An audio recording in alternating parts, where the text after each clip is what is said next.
درود شریف پڑھیں۔ الصلاۃ والسلام علیکہ یا سیدی یا رسول اللہ وعلی آلکہ و اصحابکہ یا سیدی یا حبیب اللہ۔ الصلاۃ والسلام علیکہ یا شفیع المذنبین وعلی آلکہ و اصحابکہ یا رحمۃ للعالمین۔ میں عرض یہ کر رہا تھا کہ اسلام چونکہ دین فطرت ہے اور جدت پسندی انسانی فطرت کا حصہ ہے، تو حضرت سلمان فارسی رضی اللہ تعالی عنہ نے ہی ایک اور نئے طریقے کی تجویز پیش کی۔ عرض کرنے لگے یا رسول اللہ منجنیق استعمال کی جائے، دبابے استعمال کیے جائیں، اور منجنیق کو آپ جدید دور کی توپ کہہ سکتے ہیں اور دبابوں کو آپ اس دور کے اندر ٹینک کہہ سکتے ہیں۔ تو ظاہر ہے یہ منجنیق اور دبابے ان کا استعمال بھی اس وقت عرب معاشرے کے اندر رائج نہیں تھا، یہ بھی ایک جدید شے تھی۔ سرکار دو عالم صلی اللہ تعالی علیہ وسلم نے ان جدید طریقوں کو اپنایا اور اللہ رب العالمین نے فتح بھی عطا فرمائی، بلکہ حضور سید عالم صلی اللہ تعالی علیہ وسلم نے اپنے دو صحابی حضرت سیدنا عروہ بن مسعود رضی اللہ تعالی عنہ اور حضرت غیلان بن سلمہ رضی اللہ تعالی عنہ، ان دونوں کو روم کے علاقوں میں بھیجا کہ رومی جنگ کے اندر جو آلات استعمال کرتے ہیں، جدید ہتھیار استعمال کرتے ہیں، قلعہ فتح کرنے کے لیے ان کے جو طور طریقے ہوتے ہیں وہ طور طریقے بھی سیکھ کے آئیں، جدید ہتھیاروں کا استعمال بھی سیکھیں، ہتھیار بنانے کے گر بھی سیکھ کے آئیں۔ چنانچہ سرکار کے صحابہ روم کے شہروں میں گئے، وہاں سے صنعت گری کا فن سیکھا اور آلات حرب، جنگی ساز و سامان جو رومی استعمال کرتے تھے، عربوں کے اندر وہ مروج نہیں تھے، انہوں نے وہ استعمال کرنے کے طریقے بھی سیکھے اور منجنیق وغیرہ بنانے کے طور طریقے بھی سیکھے۔ تو عرض کرنے کا مقصد یہ ہے کہ جدید شے کو اختیار کرنا یہ بعض اوقات اسلام کے اندر بڑا پسندیدہ ہو جاتا ہے۔ اسی طرح حضور سید عالم صلی اللہ تعالی علیہ وسلم نے ارشاد فرمایا تھا کہ میں دیکھ رہا ہوں کہ میری امت پر ایک وقت ایسا آئے گا کہ میری امت کے لوگ راہ خدا میں جہاد کرنے کے لیے نکلیں گے تو وہ سمندر کی موجوں پر، سمندر کی لہروں پر یوں سفر کریں گے جس طرح بادشاہ اپنے تختوں پر بیٹھے ہوتے ہیں۔ زہرا سرکار کی یہ پیشین گوئی بحری جہاز کے متعلق تھی کہ بحری جہاز پر، بحری بیڑے پر وہ بیٹھ کر سمندر کا سفر طے کر کے دنیا کے مختلف خطوں پر جہاد کرنے کے لیے نکلیں گے۔ سرکار جب یہ بحری جہاز کے بارے میں پیشین گوئی فرما رہے تھے تو ظاہر ہے عرب معاشرے کے اندر تو بحری جہاز کے استعمال کا تصور ہی نہیں تھا، یہ تو بالکل ایک نئی شے تھی، لیکن سرکار دو عالم صلی اللہ تعالی علیہ وسلم نے اس کی پیشین گوئی فرمائی، اور پھر حضرت عثمان غنی رضی اللہ تعالی عنہ کے دور خلافت میں ان کی اجازت سے، ان کے مشورے سے حضرت امیر معاویہ رضی اللہ تعالی عنہ نے باقاعدہ بحری بیڑا تیار کروایا اور اس پر اہل اسلام سوار ہو کر جہاد کے لیے نکلے۔ سمندری سفر یوں ہی طے کیا جس طرح بادشاہ تختوں پر بیٹھے ہوتے ہیں، اور اس سرکار کی پیشین گوئی کی برکت سے اور بحری بیڑے کے استعمال کی برکت سے اللہ رب العالمین نے بحیرہ روم کو مسلمانوں کے لیے مسخر فرما دیا۔ علاقے فتح ہو گئے، قبرص بھی اسی بحری بیڑے کی وجہ سے فتح ہوا اور بحیرہ روم کا بہت سارا علاقہ فتح ہو گیا۔ اسی طرح نبی اکرم نور مجسم شفیع معظم صلی اللہ تعالی علیہ وسلم کے ایک اور صحابی ہیں حضرت سیدنا عمر بن عاص رضی اللہ تعالی عنہ، اسلام کے بڑے معروف سپہ سالار اور جرنیل ہیں۔ 8 ہجری کے اندر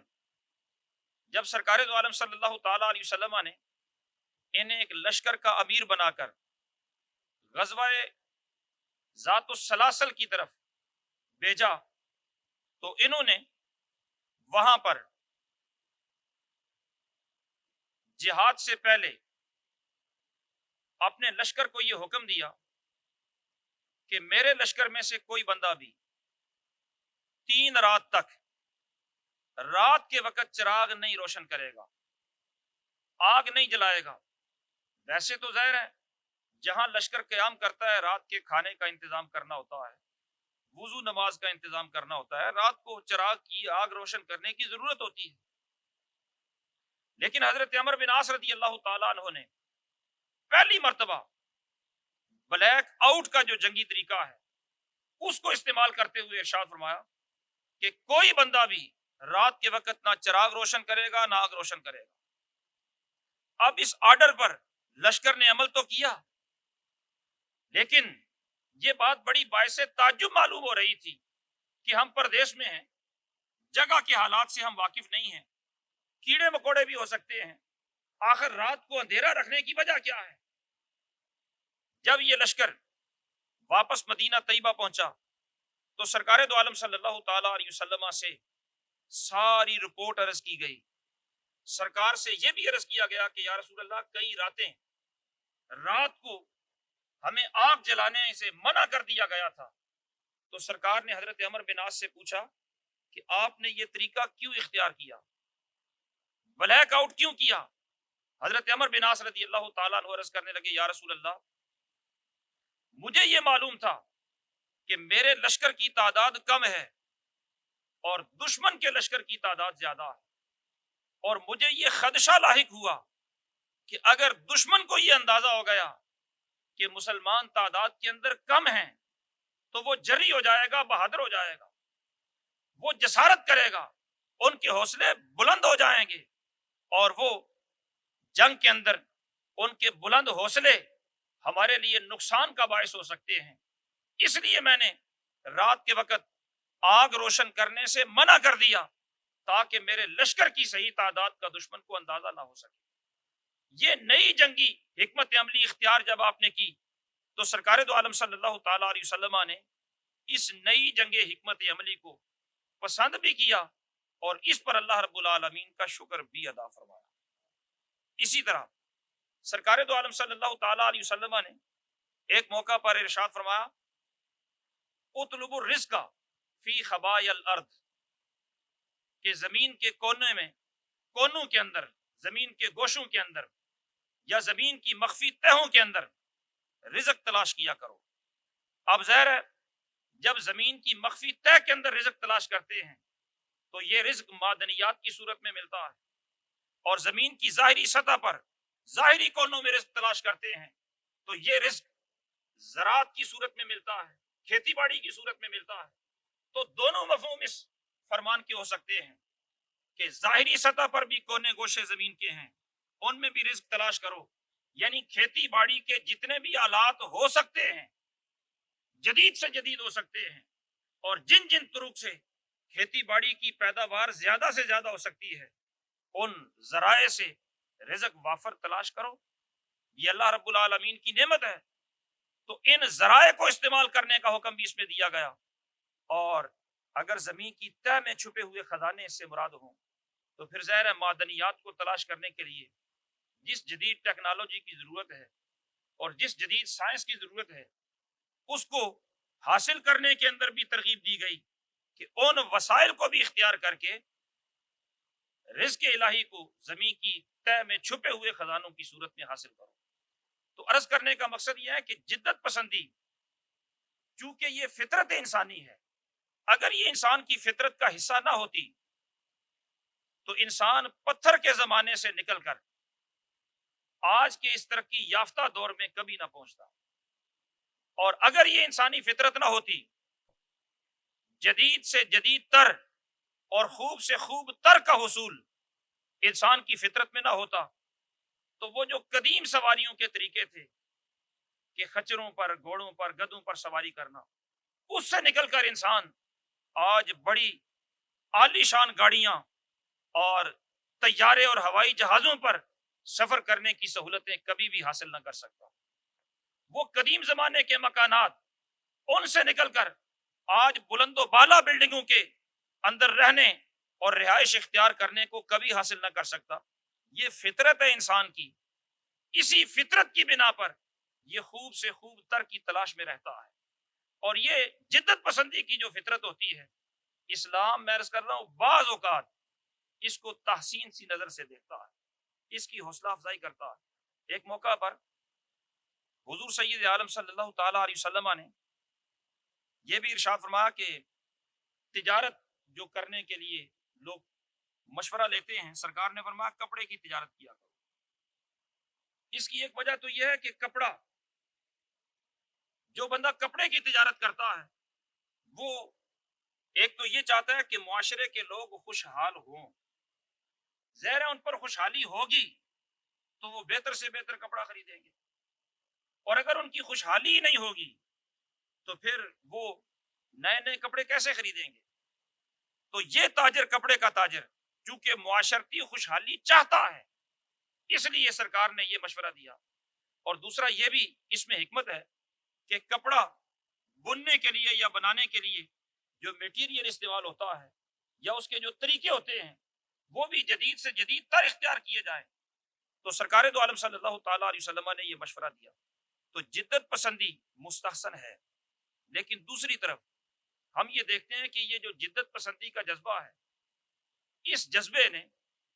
قوم کو، ملت کو اور معاشرے کو نقصان بھی بہت پہنچایا ہے. یہی جدت پسندی ہوتی ہے جس سے انسان نفسیاتی مسائل کا شکار ہو جاتا ہے. یہی جدت پسندی ہے جس کی وجہ سے ہمارا آئلی اور گھریلو سسٹم جو ہے وہ تباہ و برباد ہو گیا ہے. یہی وہ جدت پسندی ہے جس کی وجہ سے ہمارے ذہن یقین کی دولت سے محروم ہو کر انتشار کی اماں جگہ بن چکے ہیں اور شکوک و شبہات کا مرکز بن چکے ہیں. یہی وہ جدت پسندی ہے جس کی وجہ سے دنیا کا امن و سکون تباہ ہو کر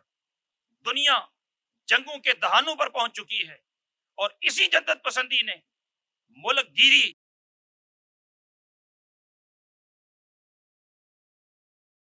تعداد میں نہیں مرتے، لاکھوں کی تعداد میں مرتے ہیں. یہی وہ جدت پسندی ہے کہ خطرناک سے خطرناک تر ہتھیار استعمال کر کے بھی لوگ سمجھتے ہیں کہ ہم نے بڑا کام کیا ہے اور بڑی قوم کی خدمت کی ہے. مثلا یہ جو ناگاساکی اور ہیروشیما وغیرہ پر حملے ہوئے، ایٹم چلے، تو اس میں کتنی دنیا برباد ہو گئی، تباہ ہو گئی. لیکن یہ ایک جدید ہتھیار تھے جن کا استعمال کیا گیا، جدت پسندی تھی جو کام آئی. اور اس جدت پسندی کی آڑ کے اندر کتنا قتل عام ہو گیا. عرض کرنے کا مقصد یہ ہے کہ یہ جدت پسندی مستحسن بھی ہے اور یہ جدت پسندی نقصان دہ بھی ہوتی ہے. یہ دو دھاری تلوار ہوتی ہے، اس کے فوائد بھی ہوتے ہیں، اس کے نقصانات بھی ہوتے ہیں. اب سوال یہ ہے کہ جب یہ دو دھاری تلوار ہے، نفع بخش بھی ہے، نقصان دہ بھی ہے، تو آخر کیسے فیصلہ کیا جائے کہ کون سی جدت پسندی اچھی ہے اور کون سی جدت پسندی بری ہے؟ یہ فیصلہ کیسے کیا جائے؟ اس کی ایک صورت تو یہ ہو سکتی ہے کہ یہ فیصلہ عقل پر چھوڑ دیا جائے، کہ عقل یہ فیصلہ کر لے کہ یہ چیز انسانیت کے لیے یا ہمارے لیے نفع بخش ہے، اسے اپنا لیا جائے. اور عقل اگر کہے کہ یہ چیز اچھی نہیں تو اسے ترک کر دیا جائے. اور مغربی جو ممالک ہیں یا جو وحی کے تابع نہیں ہیں، کسی دین کے پیروکار نہیں ہیں، یا تو وہ دین کو مانتے ہی نہیں، یا مانتے ہیں تو صرف کلیسا کا دین مانتے ہیں، بازار کا دین نہیں مانتے، پارلیمنٹ کے اندر دین کو وہ نافذ العمل نہیں سمجھتے. وہ جو عقل مند لوگ ہیں انہوں نے جدت پسندی کے نفع اور نقصان کو پرکھنے کا معیار عقل کو ہی قرار دیا ہے. چنانچہ ان کے جتنے قوانین بنتے ہیں کسی چیز کو نافذ کرنے کے لیے یا جائز قرار دینے کے لیے عقل کی بنیاد پر ہی بنتے ہیں. لیکن مسئلہ یہ ہے کہ یہ جو انسانی عقل ہوتی ہے، اس انسانی عقل کے اندر ٹھہراؤ نہیں ہوتا. انسانی عقل کے اندر ایک جگہ پر ٹھہرنے کی صلاحیت نہیں ہوتی. یہ صبح اور نتیجہ دیتی ہے، شام کو اور نتیجہ دیتی ہے. وہ کسی نے کہا تھا کہ عقل تو عیار ہے، 100 بیس بدل لیتی ہے، یہ ٹھہرتی نہیں کسی مقام پر. یہی وجہ ہے کہ کافی سارے عقل مند لوگ کسی پارلیمنٹ میں اکٹھے ہو کر اپنی عقل کے بل بوتے پر آج جو قانون بناتے ہیں اور اسے انسانیت کی فلاح کا ضامن قرار دیتے ہیں اور اسے حتمی قرار دیتے ہیں، دوسری پارلیمنٹ آتی ہے وہ یا اس میں ترمیم کر دیتی ہے یا اس کو ختم کر دیتی ہے، منسوخ کر دیتی ہے۔ ظاہر ہے پہلے لوگ قانون بنانے والے بھی عقل مند ہیں، اس میں ترمیم کرنے والے بھی عقل مند ہیں۔ تو عقل تو کافی نہیں ہوتی، کسی چیز کے نفع بخش اور نقصان دہ ہونے کو پرکھنے کے لیے معیار کے طور پر اس کو کامل سمجھا جائے۔ اس لیے محض عقل یہ تو کافی نہیں۔ جن لوگوں نے، جن معاشروں نے محض عقل پر انحصار کیا، ان معاشروں کی تباہی ہمارے سامنے ہے۔ ان کا کوئی خاندانی سسٹم نہیں، کوئی ان کا اپنا ذاتی جو ہے وہ کلچر نہیں، ثقافت نہیں، بس وہ اپنا من مانی سے پیدا ہوتے ہیں اور من مانی سے زندگی گزار کے چلا جاتے ہیں۔ اسلام جس جدت پسندی کی بات کرتا ہے وہ یہ ہے کہ جدت پسندی اچھی شے ہے، لیکن اس کو اپنانے سے پہلے اللہ رب العالمین کے بنائے ہوئے قوانین کے مطابق پرکھ لیا جائے۔ اگر وہ شریعت کے، قرآن و سنت کے احکام پر پورا اترتی ہے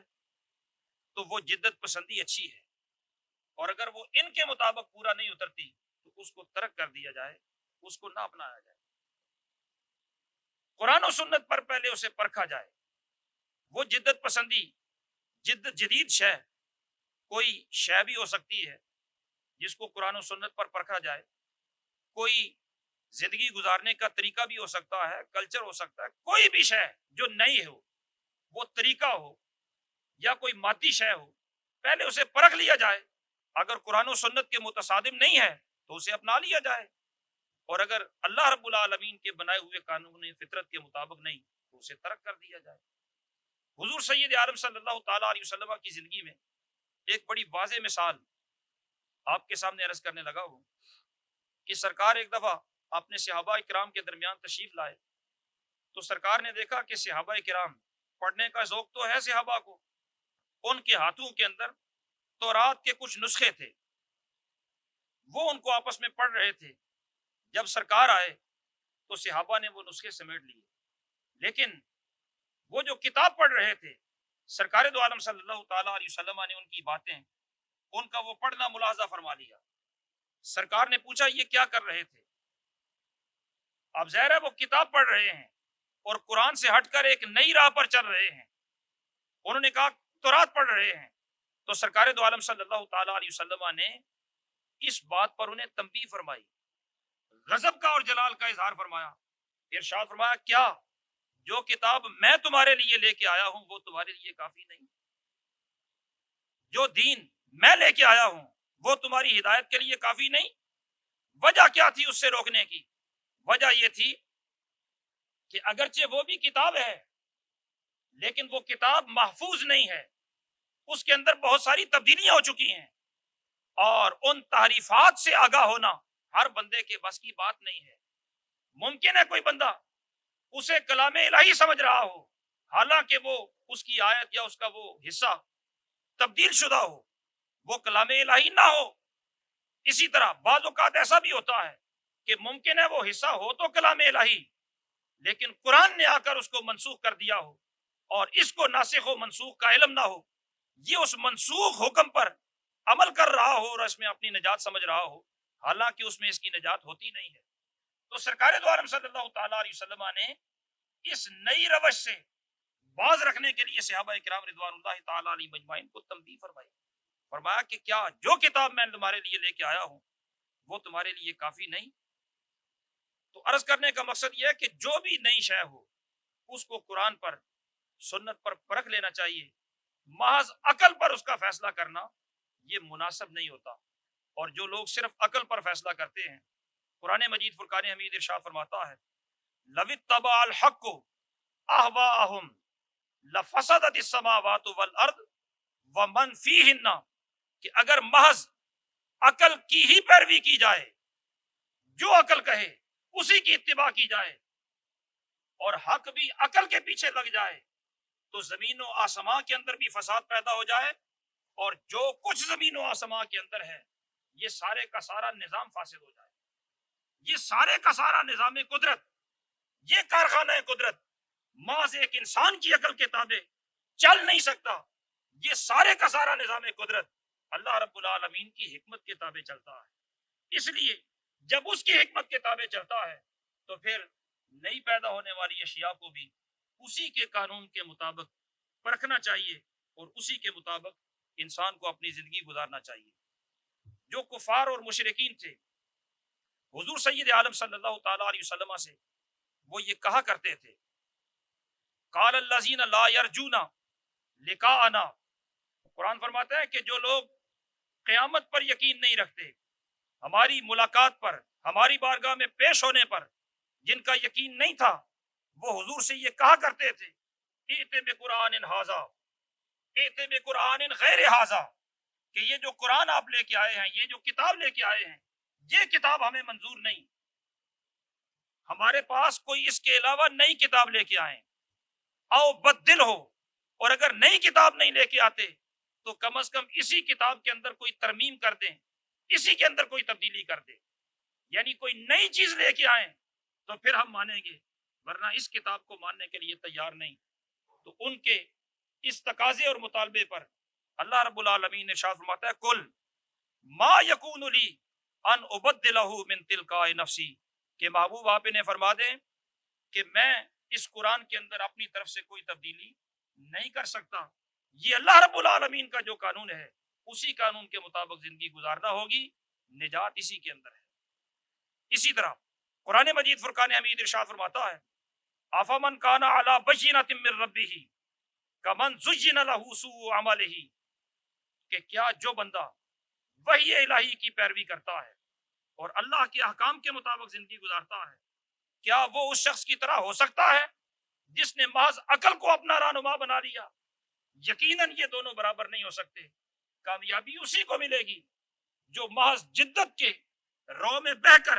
اپنی عقل کے پیچھے نہ چلنا شروع کر دے, بلکہ ہر نئی شے کو اللہ اور اس کے رسول کے احکام کے مطابق پرکھ کر